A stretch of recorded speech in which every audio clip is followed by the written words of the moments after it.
여러분 안녕하십니까? 오늘도 참으로 좋은 날입니다. 성령이 충만하시기 바랍니다.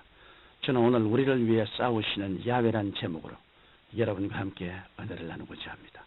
본문 말씀은 구약 성경 출애굽기 14장 13절로 14절입니다. 모세가 백성에게 이르되 너희는 두려워 말고 가만히 서서 야훼께서 오늘날 너희를 위하여 행하시는 구원을 보라. 너희가 오늘 본 애굽 사람을 또다시는 영원히 보지 못하리라. 야훼께서 너희를 위하여 싸우시리니 너희는 가만히 있을지니라. 인생은 끝없는 투쟁의 연속입니다. 사람들은 현실을 극복한 장한 사람들의 쾌거를 인간성이라고 부릅니다. 그러나 역사 이래로 죄로 말미암아 죽어야 하는 인간의 운명과 싸워서 영원한 인간성리를 가져온 사람은 아무도 없습니다. 유일하게 하나님의 아들 예수 그리스도만이 이 문제를 해결하시고 십자가로 영원히 승리하셨습니다. 세상 사람들은 이것을 알지 못하고 인간의 수단과 방법으로 구원을 얻으려고 몸부림치고 있습니다. 그러나 성경에 전쟁은 야훼의 것이며 야훼께서 우리를 위해 싸우시리라고 했습니다.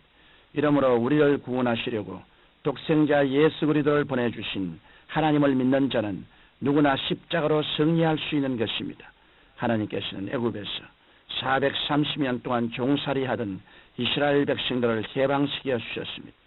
300만 이스라엘 백성들이 모세의 인도를 따라 애굽에서 나와 홍해 앞에 이르렀을 때 애굽의 왕 바로가 군대를 거느리고 다시 그들을 붙잡기 위해 질풍노도같이 달려왔습니다. 그러자 이스라엘 백성들은 모세를 향해 원망했습니다. 애굽에 매장지가 없으므로 당신이 우리를 이끌어 이 광야에서 죽게 하느뇨. 어찌하여 당신이 우리를 애굽에서 이끌어내어 이같이 우리에게 하느뇨. 애굽 사람을 섬기는 것이 광야에서 죽는 것보다 낫겠노라. 그때 모세는 너희는 두려워 말고 가만히 서서 야훼께서 오늘날 너희를 위하여 행하시는 구원을 보라. 너희가 오늘 본 애굽 사람을 또다시는 영원히 보지 못하리라. 야훼께서 너희를 위하여 싸우시리니 너희는 가만히 있을지라고 담대히 말했습니다. 이때 하나님께서는 모세에게 이르시되 너는 이스라엘 자손을 명하여 앞으로 나가게 하고 지팡이를 들고 손을 바다 위로 내밀어 그것으로 갈라지게 하라. 이스라엘 자손이 바다 가운데 육지로 행하리라. 내가 바로와 그 병거와 마병으로 인하여 영광을 얻을 때에야 애굽 사람들이 나를 야훼인 줄 알리라고 하셨습니다. 그런 하나님께서는 구름 기둥을 이스라엘 백성과 애굽 군대 사이에 두셨습니다. 그러자 애굽 군대 쪽에는 구름과 흑암이 있었고 이스라엘 백성 쪽에는 광명이 있어서 밤새도록 애굽의 군대가 움직이지 못했습니다. 모세가 바다를 향해 지팡이를 내어 밀자 야훼께서 큰 동풍으로 밤새도록 바닷물을 물러가게 하시니 바다가 갈라져 마른 땅이 되었습니다. 이스라엘 백성들은 야훼께서 만드신 그 길을 따라 무사히 홍해를 건넜습니다. 그러나 이스라엘 백성들을 뒤쫓아 홍해를 건너던 애굽 군대는 순식간에 홍해가 다시 합쳐져 물속에 다 수장이 되고 말았던 것입니다. 오늘날 또 야훼께서는 바로의 군대와 같이 우리를 방해하는 악한 세력을 멸하여 주시고 우리의 산성이 되시고 방패가 되어 주십니다. 그 이유는 무엇일까요? 구원을 위한 전쟁은 예수 그리스도를 통해 이미 끝났기 때문입니다. 마귀의 꾀임에 빠져 타락한 아담과 하와의 후손들은 마귀의 종이 되어 죄와 저주와 질병과 죽음의 공포에서 헤어날 수 없었습니다. 그러나 실상 이 마귀와의 전쟁은 예수님께서 2000년 전에 십자가에서 이미 이겨놓으신 전쟁입니다. 예수님께서는 우리 대신 죄와 저주와 질고를 짊어지시고 십자가 위에서 피 흘려 돌아가심으로 마귀의 정사와 권세를 밝히 드러내시고 승리하신 것입니다. 그래서 성경은 이사야 53장 4절로 6절에서 그는 실로 우리의 질고를 지고 우리의 슬픔을 당하였거늘 우리는 생각하기를 그는 징벌을 받아서 하나님에게 맞으며 고난을 당한다 하였노라.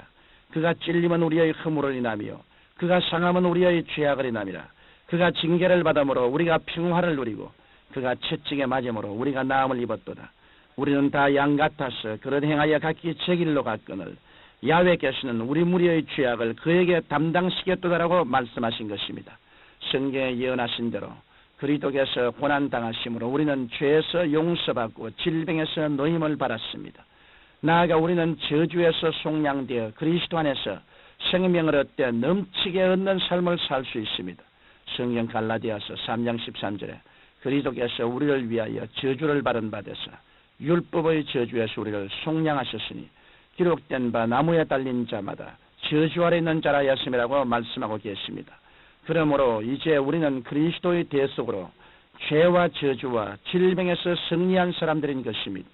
또한 죽음과 음부의 전쟁도 이미 끝났습니다. 예수님께서 십자가에서 돌아가신 후 사흘 동안 무덤 속에 장사된 바 되심으로 사망과 음부의 권세를 정복하시고 부활하셨습니다. 이러므로 성경 요한계시록 1장 17절로 18절에 두려워 말라 나는 처음이요 나중이니 곧 산자라 내가 전에 죽었으므라 볼지어다 이제 세세토록 살아있어 사망과 음부의 열쇠를 가진 놈이라고 말씀하신 것입니다. 따라서 성경에 기록된 대로 우리는 머지않아 마지막 나팔 소리가 날 때 영광스러운 몸으로 변화되어 공중에서 주님을 맞이하게 될 것입니다. 이제 우리에게는 믿고 순종하는 것만 남아있습니다. 이스라엘 백성들은 바로의 군대와 싸울 필요가 없었습니다. 다만 하나님의 능력을 믿고 홍해를 육지같이 걷는 것처럼 우리도 예수 그리스도만 믿으면 구원함을 받는 것입니다. 따라서 우리는 인간 중심적인 불신앙과 불순종을 청산하고 하나님의 말씀에 순종하며 살아가야 합니다. 하나님께서는 이스라엘 백성들에게 젖과 꿀이 흐르는 가나안 땅을 주시기로 약속하셨습니다. 그들이 광야를 지나 가나안 땅에 가까이 왔을 때 그 땅의 관문격인 큰 성 여리고도 주시겠다고 말씀하셨습니다.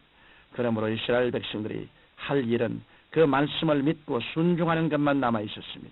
그래서 이스라엘 백성들이 하나님의 명령대로 여리고성을 7일간 돌았을 때 그 큰 성 여리고는 저들 앞에서 순식간에 와르르 무너져 내리고 말았던 것입니다. 오늘날 또 예수님의 십자가로 구원을 위한 전쟁은 이미 끝났지만 하나님께서는 우리의 믿음과 순종을 시험해 보시기 위해 문제 여리고성을 돌라고 명령하실 때가 있습니다. 그럴 때 여러분은 어떻게 하시겠습니까? 믿고 순종하십시오. 여러분이 순종하면 문제 여리고성이 무너질 뿐 아니라 약속하신 가나안 땅에도 능히 들어갈 수 있는 것입니다. 성경 히브리서 3장 18절과 19절에 보면 또 하나님이 누구에게 맹세하사 그의 안식에 들어오지 못하리라 하셨느뇨 곧 순종치 아니하던 자에게가 아니냐 이러보건대 저희가 믿지 아니함으로 능히 들어가지 못한 것이라고 말씀하셨습니다. 여러분은 힘으로도 능으로도 되지 않은 일이라도 하나님만 믿고 순종하시면 성령께서 되게 하신다는 것을 잊지 마시기 바랍니다. 사랑하는 청취자 여러분, 이스라엘 백성들을 위해 싸우셨던 하나님께서는 오늘날 우리를 위해서도 친히 싸워주십니다. 그 아들 예수 그리스도의 십자가는 인류 역사상 최대의 격전장이었으며 예수님의 부활은 영원한 승리의 표상인 것입니다. 이러므로 우리는 예수님의 은혜로 이미 끝난 전쟁의 시대에 살고 있으며 이것을 믿고 말씀에 순종하는 길만 남아있는 것입니다.